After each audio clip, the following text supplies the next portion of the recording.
Es una alegría contar en Radio Sefarad con don Alberto Levi. Bienvenido. Muchas gracias, Raquel. El señor Levi... me hayan contactado.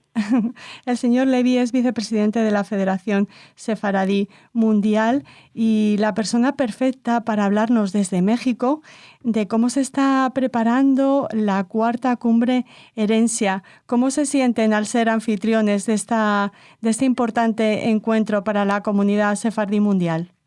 Mira, para nosotros es un placer siempre recibir a los hermanos de todo el mundo, a los sefaraditas, que por cuestiones históricas estamos deslocalizados en diferentes regiones, pero que llevamos el mismo sentimiento y la misma herencia. Esto es el sentimiento que tenemos en México. Y como tal, queremos expresarles y recibirlos con los brazos abiertos, como es la parte de un buen sefaradí y un buen sefaradí mexicano. Es aquel que siempre considera amigos y bien recibidos a nuestra gente querida. Señor Levi, las anteriores cumbres herencias se han celebrado en Bulgaria, en Turquía y en España, la última en nuestro país en 2015. Quizás sea esta la que se celebre en el país con la más importante comunidad sefardí respecto a las anteriores ediciones, ¿no? Mira, no sé si es la más importante, pero sí es la más numerosa. Comunidad que puede presumir de ser un ejemplo a nivel mundial por su consolidación, tanto sefaradí como ashkenazí en México. Y ¿cómo lo podríamos llamar? A lo mejor lo podemos resumir de esta manera. Es el país en donde el grado de asimilación es uno de los menores que existen en el mundo. Seguimos la idea de que para la gente que vivimos en la diáspora tenemos una condición que es la de asimilar todo lo que podamos sin asimilarnos. Esta es la comunidad de México, una comunidad pujante, una comunidad que sigue abriendo sinagogas, que sigue abriendo momentos institucionales para recordar y para exaltar nuestras raíces. ¿Cómo será la agenda de este encuentro? ¿Nos puede adelantar algunas de las actividades, señor Levi? Mira, sí. Antes de hablar de la agenda en sí misma, me gustaría reconocer la labor importante del Centro Sefarad Israel, que fue el creador de este ambiente que se llama herencia. Como bien lo dijiste, ya fue en Bulgaria, estuvimos en Turquía, gozamos España, y ahora por primera vez se sale de Europa y se viene a América Latina, una región importante de establecimiento de los sefaradí. Se reúnen personas que no solamente son sefaradí como tal, sino que tienen un cariño especial por lo que es España, por lo que es la España de nuestros orígenes. El Centro Sefarad de Israel ha podido exaltar y ayudar de manera fehaciente a lograr ciertas consideraciones importantes por parte del gobierno español para reivindicar su error histórico una vez que había expulsado a los judíos de España. Pero, como se dice, el recapacitar y el arrepentirse es una parte importante. Y más importante, en palabras de Miguel de Lucas, que lo expresa inspirado en una otra persona, pero que son frases que se acuñan y van a ser parte del discurso de muchos, que dice, no, lo más importante no es intentar borrar las páginas de la historia que son imposibles de hacerse, sino de crear nuevas páginas que hagan que el futuro sea más lúcido y con más luz. Esta es la visión del Centro Sefarad de Israel. Ellos fueron los creadores de esto. Yo no definiría la parte de la cumbre herencia como un momento en donde hay una reflexión, o se puede hacer una reflexión crítica del quehacer cotidiano de todas las personas que trabajan de una o de otra manera para el sefaradismo en el mundo. Esa es la gran virtud que tiene la plataforma Herencia. Es una reunión que no es precisamente académica, que no es precisamente social, que no es precisamente o únicamente turística, sino que reúne múltiples facetas. De ahí ya te puedo platicar algo sobre el programa. Tal como nos han recibido en las otras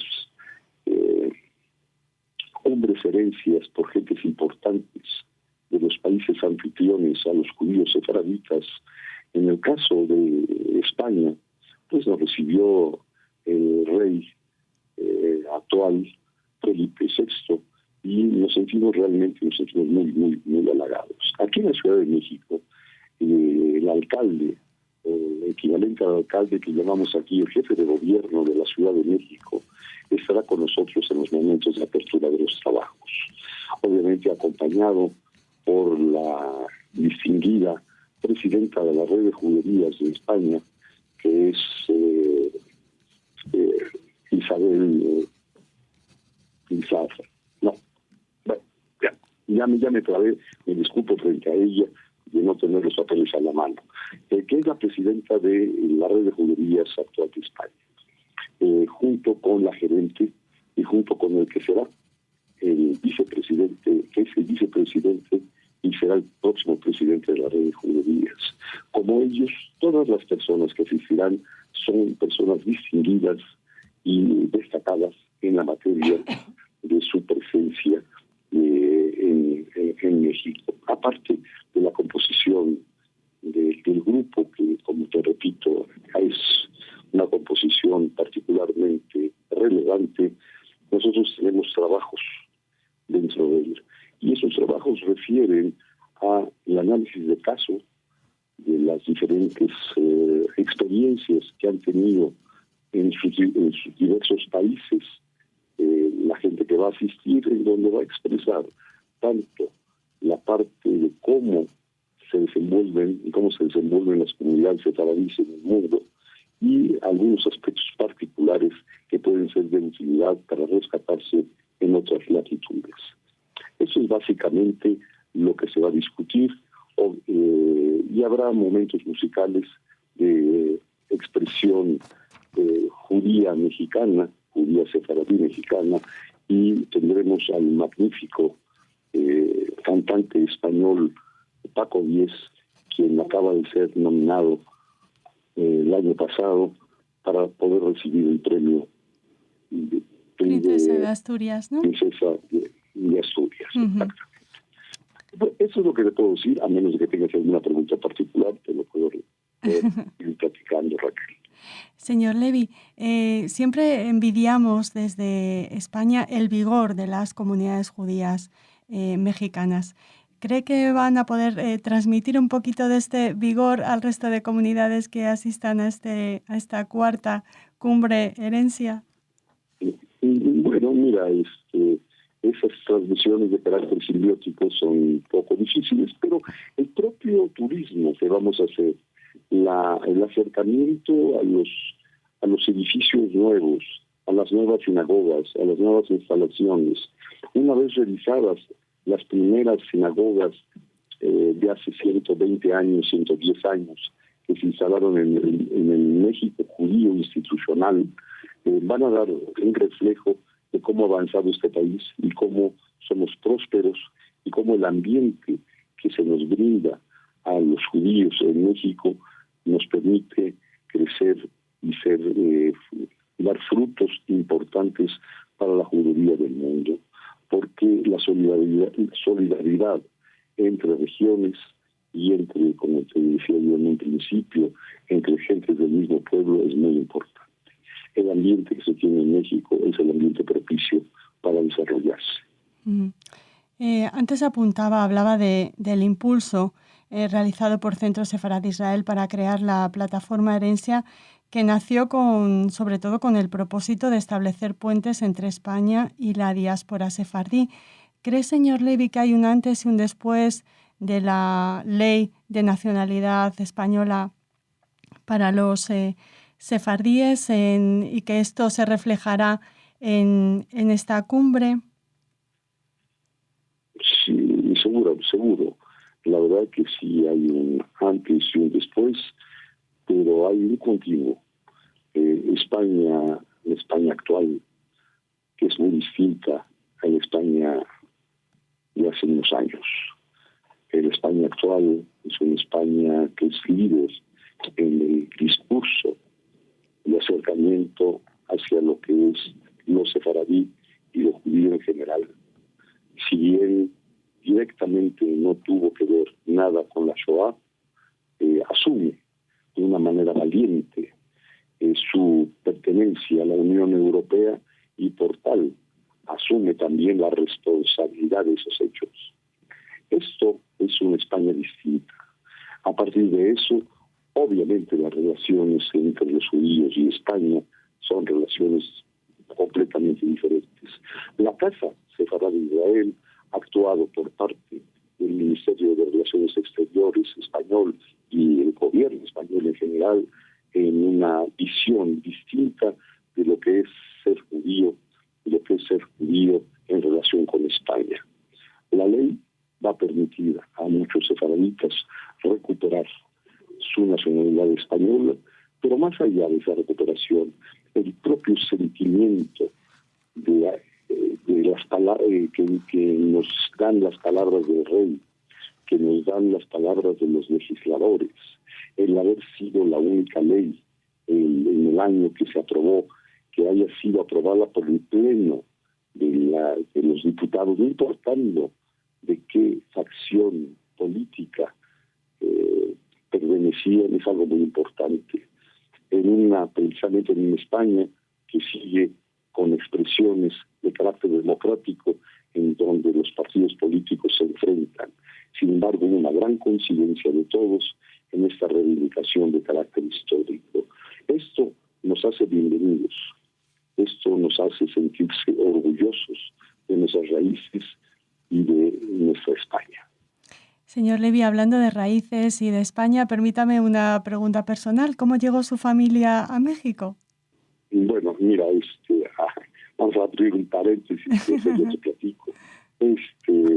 Y tengo ya aquí el nombre de Isabel Ambrosio, con la cual me disculpo, pero la memoria en ciertos momentos me falla y ahora llegó la luz. Yo también, porque tendría que habérselo apuntado y también tenía un vacío en ese momento. Le pedimos disculpas a ambos. Sí, y bueno, entonces, ¿cómo llegó? Mira, mi familia llegó después de la expulsión de España, llegó a un ambiente que le permitió crecer, obviamente con las condiciones que daban en el momento, en donde se les permitió seguir siendo judíos y seguir expresando su propia religión como una minoría dentro de un país musulmán, y eso era la época del gran imperio otomano. Para 1905 empezaron a haber ciertos cambios en ese mundo musulmán de Turquía, del Imperio Otomano, y mis padres migraron hacia Francia. En Francia se desenvolvieron correctamente, pasaron todo lo que nosotros conocemos con el nombre en francés como la Affaire Dreyfus, y todo ese ambiente difícil que marcaba y señalaba a los judíos como gente especial. Mi madre sufrió el señalamiento, más que fue la primera de su clase en aquellos estrictos exámenes que se hacían en los barrios, en los arrondissements de París, que eran secretos, que estaba siempre velado el nombre de la persona que hacía el examen y sacaba los primeros lugares, entonces siempre aparecía con el adjetivo despectivo de Jupin. Posteriormente llega la Segunda Guerra Mundial, y en esa Segunda Guerra Mundial tienen que, con una serie de anécdotas importantes, familiares, que llegar a tener que salir de esa Europa, de esa Francia, que era donde había ya nacido mi madre. Y llegaron a México. En México, bueno, encontraron el paraíso. O sea, un país abierto, un país que permite que todo mundo se exprese religiosamente a su manera, un país que presume de su laicismo desde 1860 con las leyes de reforma, y que a partir de ahí queda separado la Iglesia del Estado, y por tal todas las confesiones de carácter religioso son aceptadas. Es así como llegan. Pero te quisiera platicar algo que es interesantísimo. Mi abuela, que siguió viviendo en Francia, ella en algunos momentos vivía muy cerca de una oficina de la municipalidad del 11e arrondissement de París, y se encontraba con migrantes españoles que habían sido expulsados por la guerra civil y que llegaban a Francia sin manejar el idioma, y llegaban con grandes dificultades de insertarse en esa sociedad francesa que en esa época abrió las puertas a la migración de españoles.